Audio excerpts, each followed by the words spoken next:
following podcast contains spoilers and words like and We watch TV. We watch TV. Hello everybody and welcome back to We Watched a Thing. This week I'm joined once again by my lovely wife Noosk. How you doing, Noosk? I'm okay. That's good. And this week it was date night. So we once again hopped down to our local Dendy cinemas. The wonderful folks there were still running the Denis Villeneuve Retrospective in the lead up to Dune, which I'll be chatting about this week with Toph. And we got to his most recent film, Blade Runner 2049, which is a 2017 American neo-noir science fiction film directed by Denis Villeneuve, written by Hampton, Fancher and Michael Green. It's a sequel to the 1982 film Blade Runner, and it stars Ryan Gosling, Harrison Ford, Ana De Armas, Sylvia Hoeks, Robin Wright, Mackenzie Davis, Carla Juri, Dave Bautista and Jared Leto. And what is it about, Noosk? It takes off where the last Blade Runner that I hadn't seen 30 years after that. So there's still Blade Runners who have to kill off the Nexus 8s now, and trouble ensues. I don't know. Okay. Ryan Gosling makes an interesting discovery in one of his kills. Yeah, you should clarify now that you have now seen Blade Runner. Yeah. I don't think people want my opinion on that. It's another Newski's shit takes. Don't do a soundbite. I might Don't. do a sound drop. No, I'll quit. I do think it's important to, you can't, I don't think you can really fully talk about this film without talking about the original Blade Runner. So Sure. it might come up. Yeah. But It's a bit boring. You're never going to have me on again. Blade Runner 2049 though is a very interesting film. I purposefully decided that it might be interesting for us to go into this one blind and then watch the original the next day because... And Topher was like, you can't. Yeah, you can, mate. It's fine. Honestly, this film Easy to catch up. This film was made like 35 years after the original. It's very important for a film like this. Like you look at 2009 Star Trek, a really, really good lega-sequel should stand alone without having seen the original. Did you say lega-sequel? Yeah. Like legacy sequel? Yeah. Is that a thing people say? Yeah. Is this like when you're like, the kids say slaps? No, it's a real thing. And I do think this one does, to be honest. I had no problem following the plot. Yeah. Without having seen the original. Yep. I mean, obviously they're a reference to the original, but they're all very much explained. Yeah. There was a couple of things upon watching the original that I was like, oh, okay. Yep, I get that like a bit more now, but I don't know. I wasn't missing it, certainly. No. Yeah, I didn't need to have seen it, so yeah. I mean, yeah, I'm going to come out with you and agree with you with what I think you were saying. I think this is a far superior film to the original Blade Runner. Whoa. I enjoy Blade Runner, but I don't think it's as powerful a film as this, and I do think that the pacing in it is, people already talk about the pacing of this film. I think the pacing of the original is far slower. But what I will say is, and what I like about this film is that it feels like it fits within the universe very much. Like tonally, it fits completely. Music and everything. You might think lighting. that would be difficult with a film this far removed from the original, but it very much I suppose fits it was so stylized and so perhaps different to what people had seen back then that it was easy to follow along in its, like it left a good little footprint to work with. Yeah, true. So let's hop straight into the story then. Were you at any point confused? Did you feel like the pacing was off at all? I do think it was too long. Yeah. Definitely too long. There were whole scenes that just like could have just been edited down and you still would have understood exactly what happened in the scene. And like there was lots of long takes on Ryan Gosling's face, and I wasn't complaining. But yeah, it like, what was it, 2.5 hours? Yeah, just a sniff over. Yeah, a sniff over you. But yeah, I don't know. It definitely could have been edited down just to be a sort of neater film in total, I guess. Yeah, I mean, Ridley probably Scott my made the original. Only criticism of it, though. It was really good.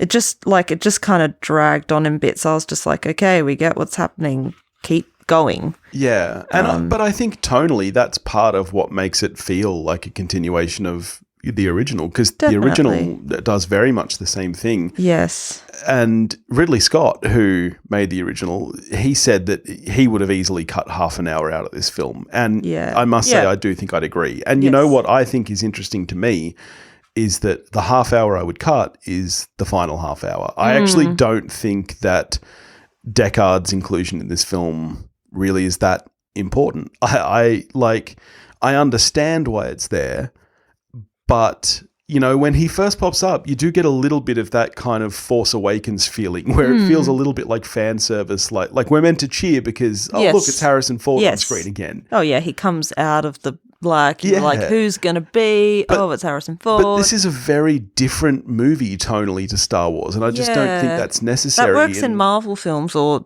some of the new Star Wars films and stuff. But I don't know, it didn't feel like that. The right fit for this film. And although, I don't know, we weren't going into it as huge Blade Runner fans. That's true. So that would be a cool moment for them. For me, when you break down the story that this film tells, I think that the strongest elements are, I love the noir of the first hour or so, where Ryan Gosling is a detective in this futuristic landscape and he's trying to figure this thing out. And, especially when he believes that he himself is embroiled in it. I love that aspect of it. And I think the world building in this film is very strong. And a lot of that world building was done in the first film. But as I say, I think you can very much watch this as a standalone film and you get definitely all of that. You understand this world. The other element that I really love and I wish there was more of is Ana De Armas as Joy. Well, of course you want more of Ana De Armas. Oh, look, do I love Ana De Armas? Yes, we get Absolutely. it. Absolutely. As you said several times on the way home. But even aside from that, I think she is the strongest element of this film for me. Like, she is the heart of this film. And that's why it's such a crushing moment when she dies. Firstly, because it's awful because I love Ana De Armas. But secondly, I want more of her. I would be happy if this But you get more of her later because that's the point. She's not original. She's just a hologram that people buy or are given. Yeah, and that's kind of I found that more crushing. I mean, we knew she was already. Yeah. And we had even seen her hologram on the sort of, not a billboard, but like on a building in the background. Yeah. But when she actually speaks to him and says, "You're a good Joe," and I was like, "Oh, mate, he's just found out he's not special," and now you're basically showing that you never really loved him. It was just a program. Cool. Kick Ryan Gosling while he's down. But I love Ana De Armas' performance in this film. I think there's something so sweet and naive about this AI that she's playing that, it is But that's because that's what he likes. I know. But that's what we all like. We all want Ana De Armas. Every single one of us. Me, you, this we all want Ana De Armas. What? You're not even pointing at anyone. Doesn't matter. I could go out on the street and throw a stone and I'd hit someone who thinks Ana De Armas is the perfect woman. Oh my God. It's like when you go on about Anne Hathaway. Christ. She's the every woman. She's not the every woman. Leave Stop Anne it. Hathaway out of this. Okay, we're done. This is going to quit. But, so, I mean, let's get on to the rest of the performances then. Did you enjoy Gosling's turn in this film? Yes. He's always good, though. I mean, I don't think I've ever seen him in anything I thought he was poor in. Yeah. Yeah, he was, I don't know. I wouldn't say he was, like, outstanding. He was just good. He did his job. I felt a lot of heart for Bautista. He only has one scene and a few lines, and I don't know, I felt like he delivered that scene pretty well. Yeah. I was actually surprised by his performance in this. Like, I've liked Dave Bautista in the past.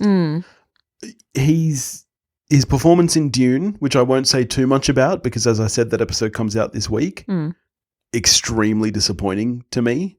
Really? Yeah. But so to see him in this, where, as you say, he brought a lot of heart to it in the one scene he's in, I thought he was excellent in this film. Really surprised me. Interesting. I tell you who I did find a very interesting character was Love. Yep. Yeah. Wallace's sort of main servant robot girl. Yeah.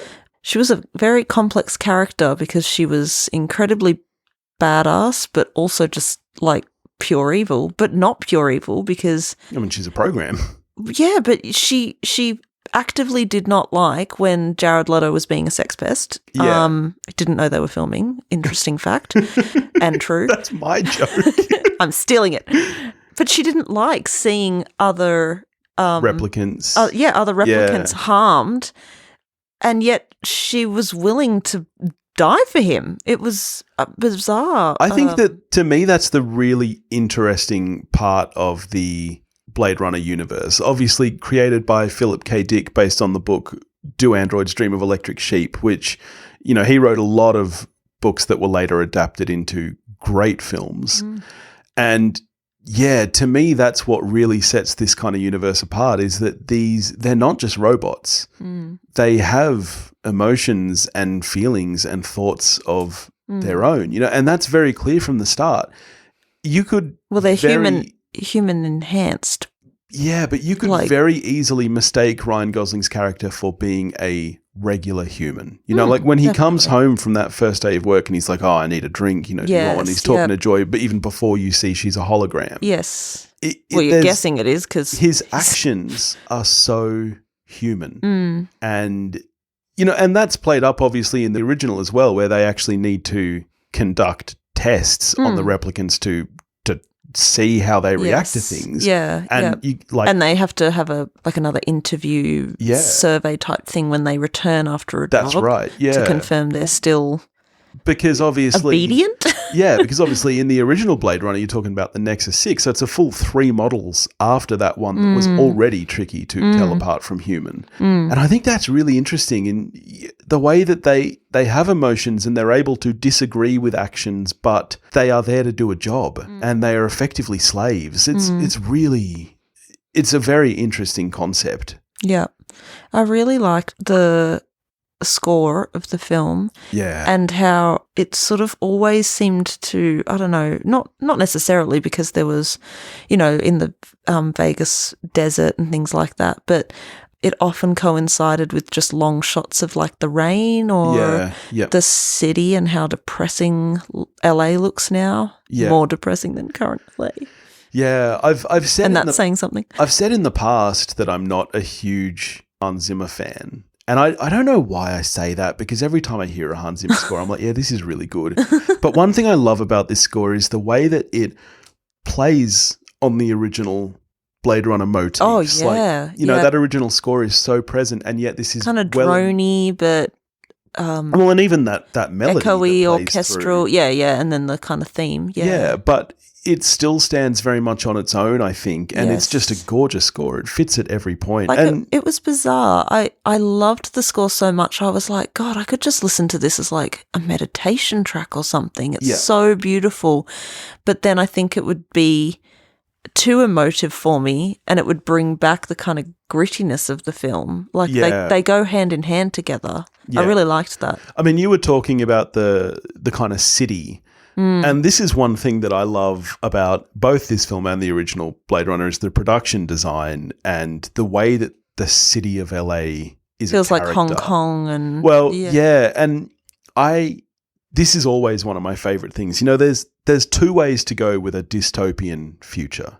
You can go full Mad Max, like just the world is completely in ruins. There's no infrastructure. There's no nothing. Yeah. Or you can go the opposite way, like this and WALL-E, for example, where it's like technology has advanced so much that nothing's left, that as really. humans we have devolved. Yes. And that is one of my favorite concepts that sci-fi can play with. And that's where I think this universe really does set apart, and it is a sci-fi. You know, like this is one thing I always do. When I watch a movie like this, I go, well, is this a sci-fi movie or is it actually, you know, for example, in this case, a noir or a fantasy? And to me, for a movie to be sci-fi, it needs to really play on some kind of reality. And I think this this does for me. And have an element of science to it as well, which, oh, God, every time Jared Leto was on, I was like, go away. How are you still working in Hollywood? Just fuck off. I actually didn't think he was terrible in this film. He was gross. He's always gross. Well, yeah, he is. And he didn't even know they were filming. Stop stealing my bit. But yeah, I mean, he's meant to be playing gross. So yeah, he's a gross, disgusting pig of a human, but so is Wallace. So they were we've got the perfect man for the job. Jared Leto. I didn't find myself wanting to turn away while he was on screen, really? which I sometimes do. He slashes a woman just for the sake of it because he's can't get his way and make them breed. Ugh, he's disgusting. Yeah, didn't like him. Not a fan. Jared Leto, if you're listening, I don't like you. Let's talk about the cinematography. Obviously, Roger Deakins is one of the greatest cinematographers to ever live. Oh, what's he done? Fucking hell. I mean... I'm hoping Topher is listening to this one. I've heard him talk about it so many times. He won't. No. I mean, most recently he did 1917. He's worked with... He's all right. He's worked with Villeneuve before, with Sicario and Prisoners. Ooh, scary. He's quite frequently collaborated with the Coen brothers, No Country for Old Men, The Lady Killers, Intolerable Cruelty, Oh Brother, Where Art Thou? The list is extensive. The Shawshank Redemption. Still haven't fucking seen it. So Shawshank was his first of 15 Academy Award nominations, just to let you know that he's good at his job. Oh, stop showing off, mate. We get it. You're very good. This is such a beautiful film. Yes, it is visually very pretty. Not pretty, but every single frame could be a painting. And what Deakins has become so good at is, people think of cinematography as camera work, but it is so much more than that these days. You look at the blend in this film of visual effects and the real camera. Yes. It is almost impossible to tell where one ends and one begins. Even when you have giant naked holographic Ana De Armas on screen and it's like, okay, well, she's clearly not really there. Yeah. But everything blends so well. It's just a gorgeous looking piece of art. Yeah. Yeah, I know. You could definitely take some of the shots of this film and put it on your wall. Yeah. I'm sure you'd love a naked Ana De Armas on it. I mean, yeah. You know what I realised from this film? And then I went to the interwebs in search of someone affirming that my opinion was correct. And I found a whole article on it that fringes, bangs, still hold up in 2049.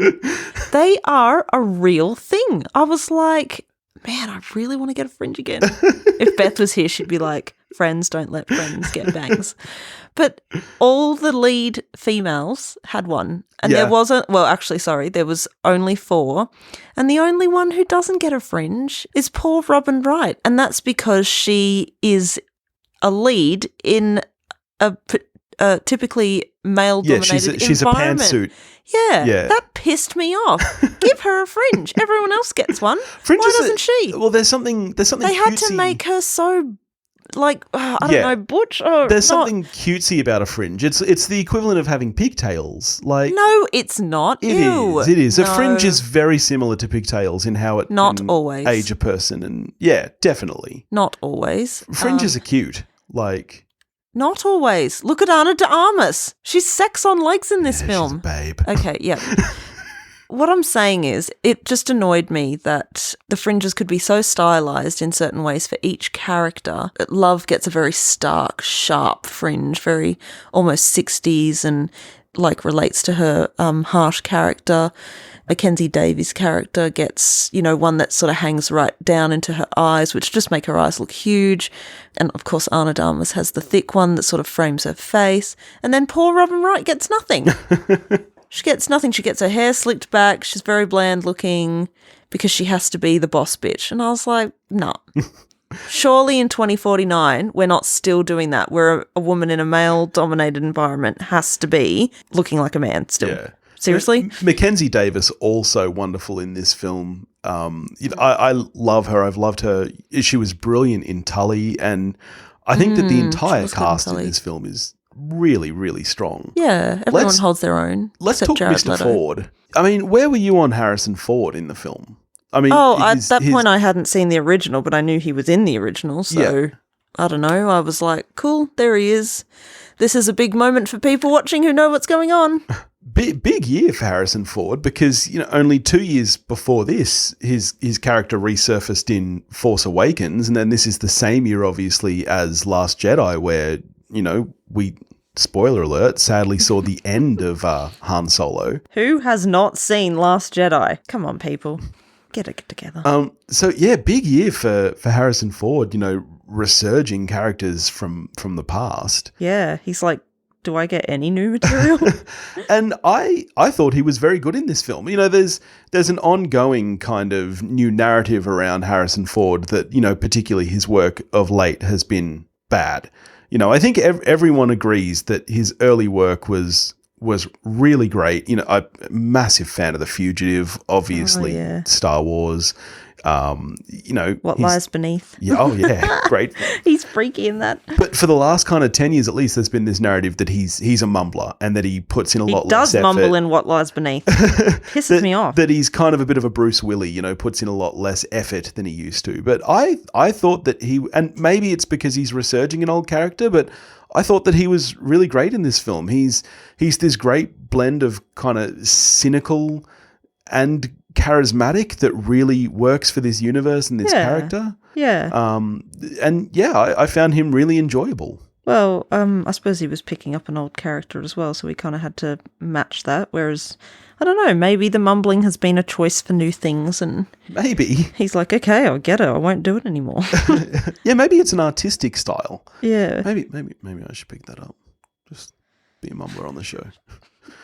So anyway, let's talk about it. Righto. Your podcast personality wouldn't allow it. I want to know where the flowers came from. The flowers at I suppose, the grave of the woman who, Rachel from the old film has. And, it annoyed me that the old film didn't lead up to them, like Rachel, it didn't set up the fact that, oh my God, she could be pregnant and miracles happen and stuff. Yeah. Like, having watched this movie and then going back, I was like, their relationship's not even very well developed. No. He won't even let her leave. I was like, I don't know if that would float today. Yeah, for me, that's my biggest flaw for the original I agree. I think the relationship between Deckard and Rachel is very underdeveloped in the film, particularly when you look at it through the lens of this as a sequel where it's supposed to be this all hangs on their relationship. Love story, yeah. And you really don't get any of that in the original. They don't. I'm a softie. I'm a romantic. I love a love story, and I'm always on the lookout for a love story, even if it's small. And I just didn't get that sense from the original. It was kind of nothing. Several scenes are kind of almost rapey. Yep, just a touch. Yeah, I agree. I had a much bigger sense of a love story from Kay and Joy in this film. Yeah, yes, definitely. I was a bit, I don't know, fans will probably write to you and give you more 1-star reviews, whatever. I don't care. But I don't know, I just, going back and watching it, I was like, oh, I was just really disappointed by it. Yeah. I'm sure I'm in the minority there. I know I am, but there just wasn't actually a lot of character development. Like, even for him, even Harrison Ford, just alone, he's just kind of this, cowboy. He's like, I won't do it. And then he's threatened. He's like, okay, I will do it. And then he goes off and he does his job, and he does it really poorly most of the time. Most of the time he gets his ass kicked and then saved by her or luck or what was all the fuss about? But 2049, I was totally there for. Edit it down, and it's a perfect film in my opinion. Let me ask you this. The original has always posed a lot of questions about, was he himself a replicant or not? Harrison Ford? Yeah. Oh, okay. And there are some people who feel that this kind of has a similarly open end about whether or not Ryan Gosling is or not. Yeah, yeah. Where are you on that? Do you... I mean, he heals very well, suggesting that he is not just a average Joe human. Yeah. Oh, so hurtful. So I guess he is. You've really felt his longing to always wonder if he was in fact special. Yeah. And it's just kind of sad that he's not. But I do like that he does the right thing in the end and, doesn't kill Harrison Ford, saves him, connects him with his daughter. Actually, sorry, that's another female character. She was great. Yeah, the memory maker. Yeah.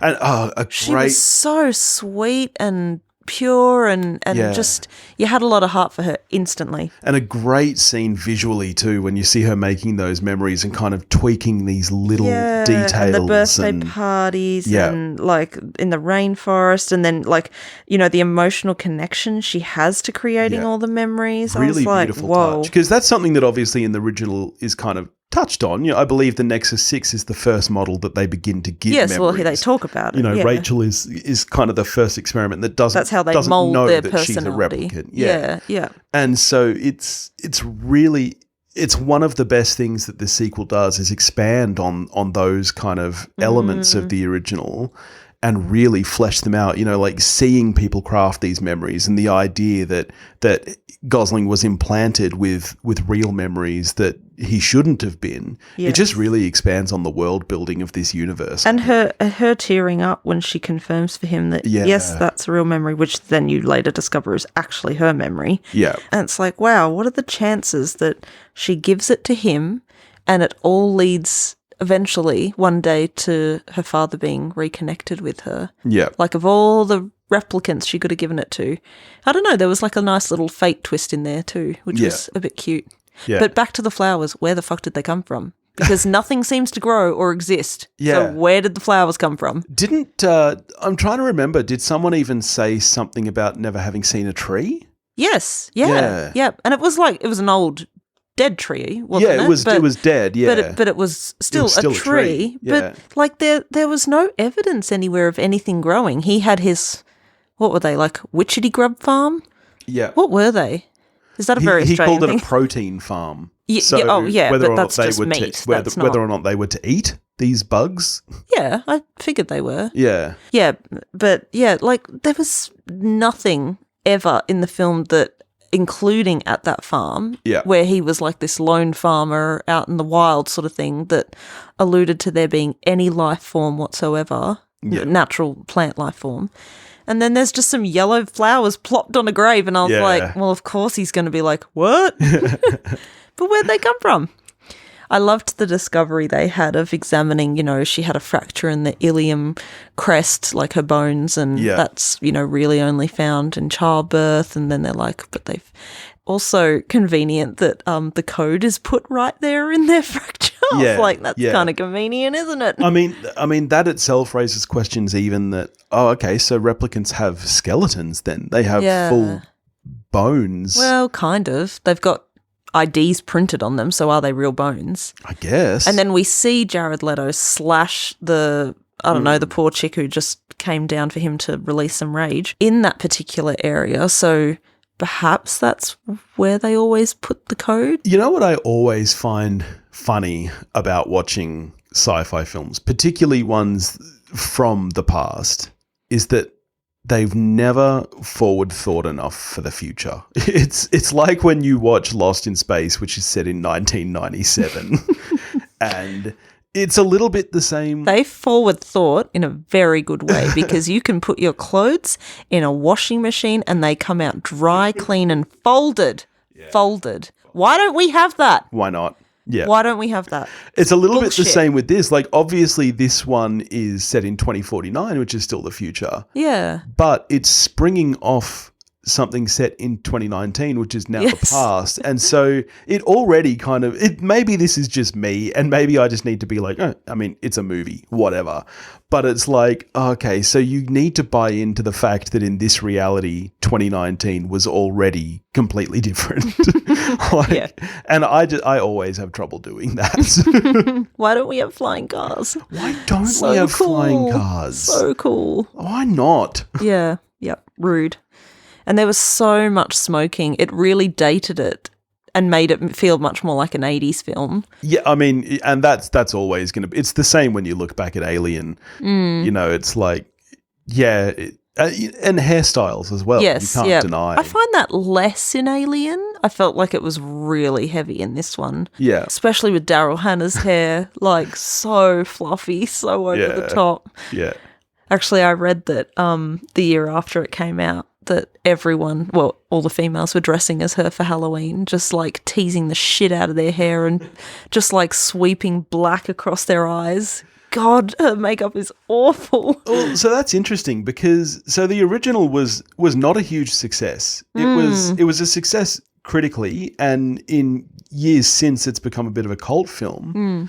And 2049 was no different. It is in the list of the 10 biggest box office flops of all time. Crazy.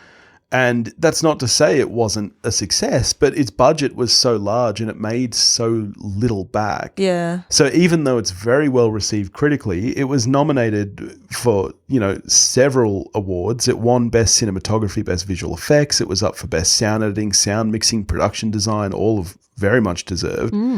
It got 8 nominations at the British Academy Film Awards, including Best Director. So, critically it was very well received. Yeah. I think a lot of it has to do with, A, the runtime. Yes. It's a bit too slow. Yeah. Moving as well. And B, the fact that it is a sequel to a property that, like Blade Runner's not Star Wars. No. Like film nerds are really into Blade Runner. They know Blade Runner. They appreciate it. Your average Joe off the street doesn't.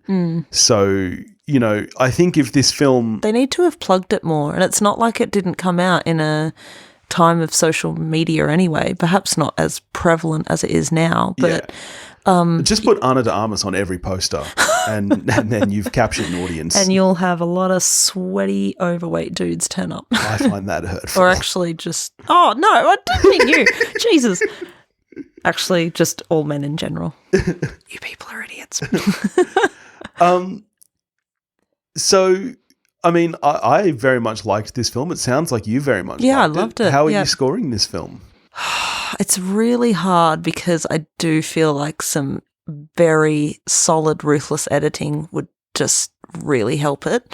I'm giving it a 9 out of 10. Yeah, wow. Yeah. I think that's the highest score I've given anything so far. That's really... I really liked it. Yeah, right. But you would need to set aside some time and like a quiet afternoon as well to watch it. You couldn't have it on around, other kids. You wouldn't do a big group watch perhaps with your friends or anything. Yeah. Yeah. Yeah, I loved this film as well. I'm an 8 out of 10. I think it's really, really strong. I think, the visual look of the film is stunning. The score is incredible. All the shadows and the lighting always, the way, especially in Wallace's offices, I suppose they are or something, which was a play on the old film as well, I noticed. The production design, incredible, great cast. I agree with you. I think that the pacing is slightly off for me, and I think that the screenplay is strong, but pacing is a big part of it.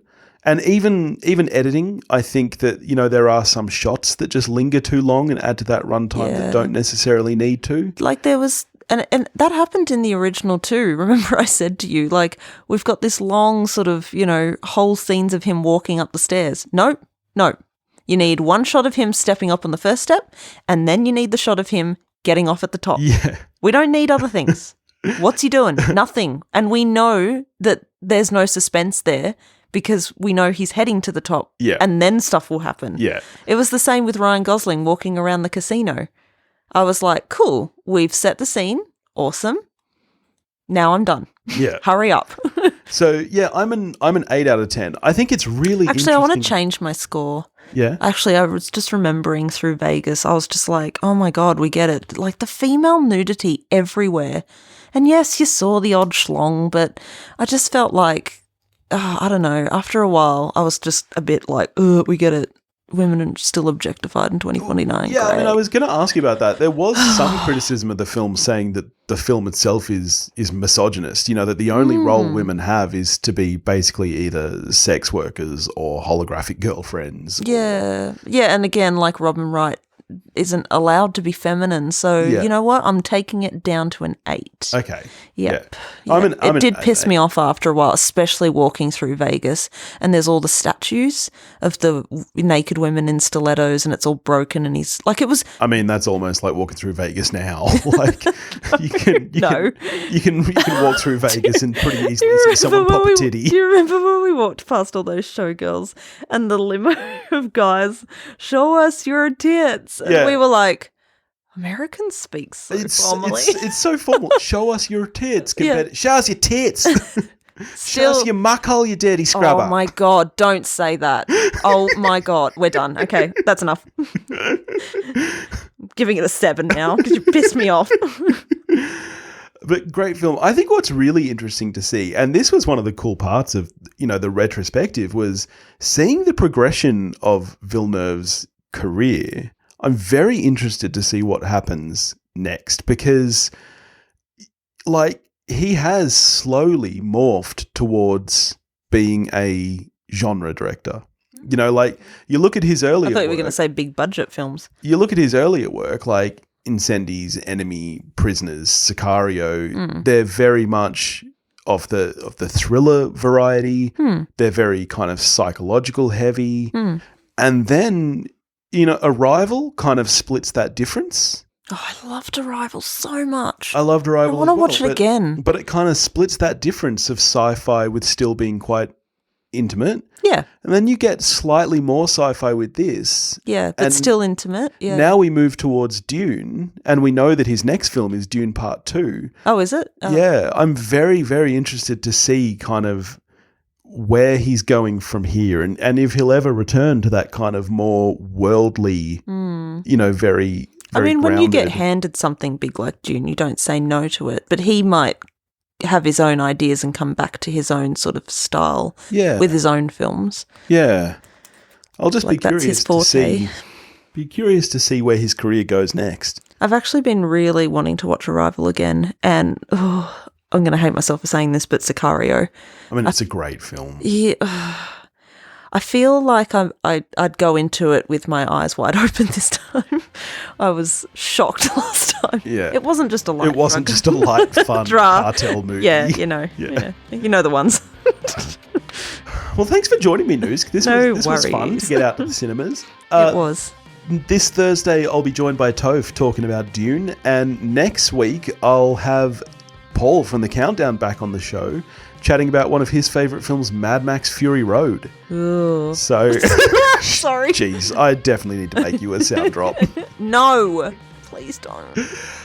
In the meantime, if you want to get in touch with me, you can do that at wewatchedathing.com or wewatchedathing@gmail.com. You can find me on Facebook, Instagram, and Twitter, all under the handle @wewatchedathing. If you want to help support the show, you can do that at patreon.com/wewatchedathing, and I'll catch you next week. Ryan Gosling's beautiful.